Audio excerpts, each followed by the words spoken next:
Assalamualaikum warahmatullahi wabarakatuh. Saya Dr. M. Hadiatno yang bekerja di UPT Puskesmas Cikajang. Di sini saya akan menjelaskan bagaimana cara melakukan pemeriksaan kadar gula darah. Yang pertama tentunya kita persiapkan terlebih dahulu alat-alatnya seperti glukometer, strip pemeriksaan kadar gula darahnya, chip kontrol tempat dimasukkan jarum, ini jarumnya, dan ini kapas alkohol. Yang pertama-tama kita masukkan dulu jarumnya ke dalam tempat jarum, lalu buka jarumnya dengan memutar sedikit dan tarik. Jangan disentuh jarumnya, lalu tutup kembali. Yang kedua, masukkan chip kontrolnya ke dalam alat glukometer, lalu masukkan stripnya ke dalam alat glukometer sampai keluar kode yang tertera pada box strip. Jika sudah sesuai kodenya dengan box strip, pemeriksaan siap dilakukan. Pertama-tama terlebih dahulu bersihkan kulit pasien yang akan kita lakukan pemeriksaan. Jika sudah dibersihkan, tentukan kedalaman jarum. Biasanya pakai saja nomor 5. Jika sudah, kita tekan sedikit,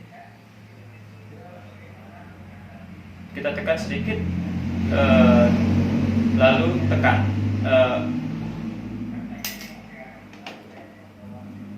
Jika sudah, kita tekan lagi kulit pasiennya atau yang akan diperiksa, yang sudah diperiksa, lalu masukkan darah ke dalam strip gula darahnya. Jika sudah, kita akan menunggu hasilnya dalam 10 detik.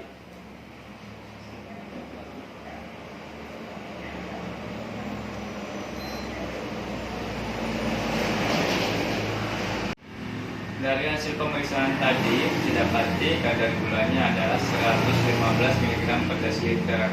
Nah, di mana kadar gula darah puasa normalnya adalah di bawah 126 mg per desiliter, sedangkan kadar gula sewaktu atau sedang tidak puasa adalah di bawah 200 mg per desiliter.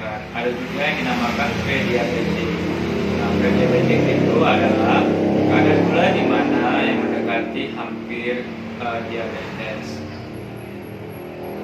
yaitu kadar gulanya 140 sampai dengan 199.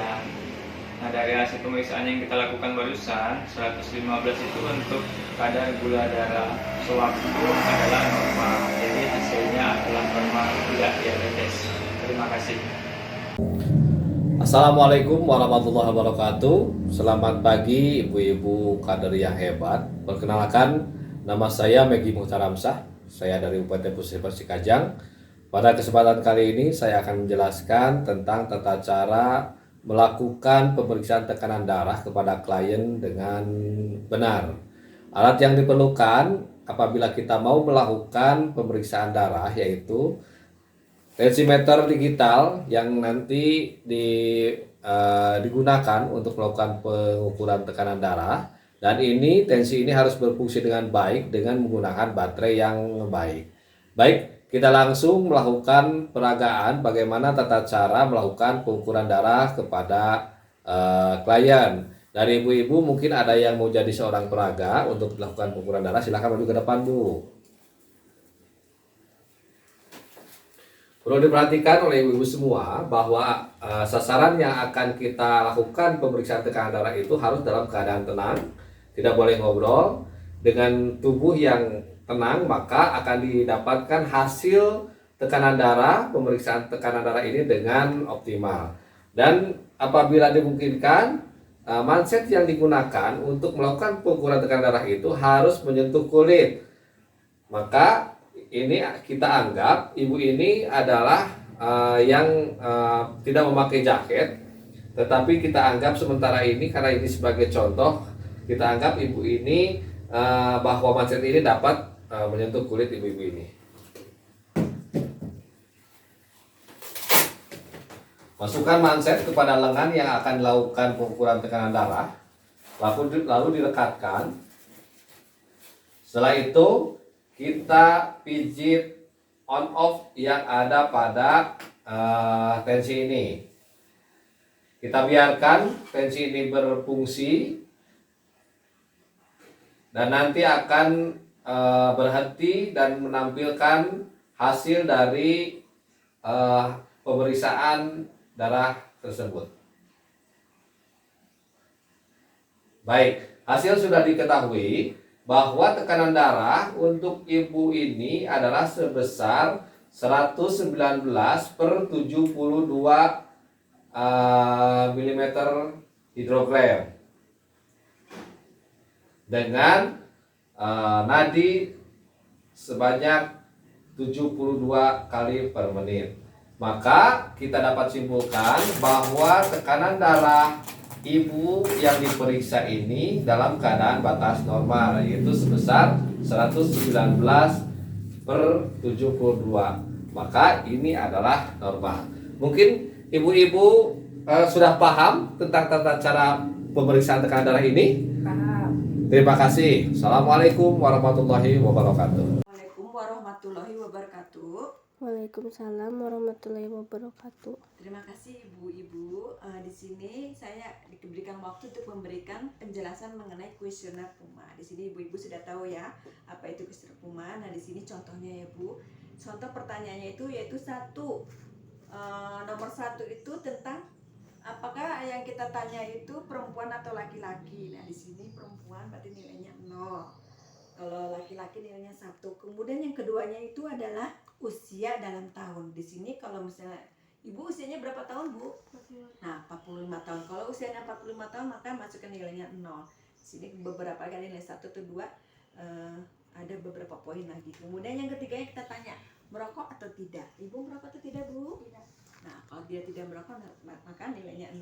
Di sini ada beberapa keterangan juga kalau dia merokok. Kemudian untuk yang keempatnya itu apakah Anda pernah merasa napasnya pendek? Jadi kalau misalnya jalannya sedikit tapi ada sedikit menanjak, napasnya asal tersengah-sengah atau tidak Bu? Tidak. Nah kalau dia tidak berarti jawabannya 0. Kalau iya berarti 1. Ibu apakah ada merasa dahak tersumbat, merasa dari paru-paru walaupun lagi tidak flu? Tidak. Nah dia jawabnya tidak berarti nilainya 0. Kalau iya nilainya 1. Kalau walaupun tidak flu ada batuk? Tidak. Nah kalau dia jawab tidak berarti nilainya 0.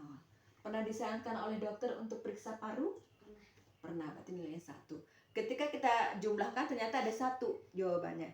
Maka kalau misalnya kurang dari 7 berarti dia hanya diajukan untuk pola hidup sehat dan rutin pemeriksaan. Kalau misalnya ada lebih dari 7 atau nilainya 7 atau lebih maka itu disarankan untuk periksa selanjutnya untuk dites paru-parunya. Sampai sini jelas Bu? Jelas. Oke. Tidak ada pertanyaan? Tidak. Jadi Ibu jelas ya, kalau hasil PUMA-nya kurang dari 7 maka kita harus menyarankan kepada yang kita wawancarai untuk pola hidup Sehat dan cek rutin. Kalau misalnya nilai hasil jumlah skornya lebih dari 7 maka kita sarankan untuk Datang periksa ke dokter spesialis. untuk fungsi parunya dites atau kita sebut dengan spirometri. Terima kasih Ibu atas perhatiannya. Saya akhiri. Wassalamualaikum warahmatullahi wabarakatuh. Waalaikumsalam warahmatullahi wabarakatuh. Ya.